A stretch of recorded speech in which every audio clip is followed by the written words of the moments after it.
আমরা চেষ্টা করছি যাতে শিশু জন্মগ্রহণ করা মাত্রই তার জন্ম সনদ পেয়ে যায়। এনআইডি, পাসপোর্ট, লাইসেন্স, পুলিশের কাছে জিডি করা, কর ফাইলিং করা সহ বিভিন্ন সরকারি ডিজিটাল সেবা দেবেন।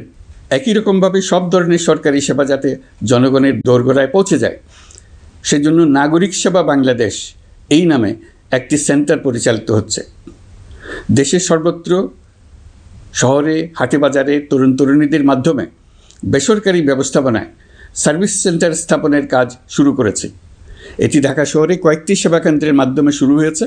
প্রশিক্ষণপ্রাপ্ত স্থানীয় তরুণ উদ্যোক্তারা নাগরিক সেবা কেন্দ্র থেকে সাধারণ নাগরিকদের এনআইডি, পাসপোর্ট, লাইসেন্স, পুলিশের কাছে জিডি করা, কর ফাইলিং করা সহ বিভিন্ন সরকারি ডিজিটাল সেবা দেবেন।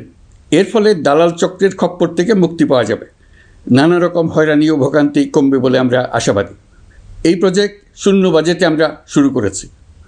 দেশের বিদ্যমান অব্যবহৃত সম্পদ ব্যবহার করেই সামনে এগিয়ে চলা সম্ভব, এটাই আমরা বাস্তবে করে দেখার চেষ্টা করছি।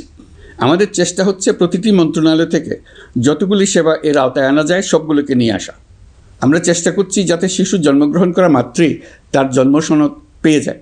ওটাই হবে তার নাগরিক স্বীকৃতি এবং রাষ্ট্র কর্তৃক তার দায়িত্ব গ্রহণের অঙ্গীকার।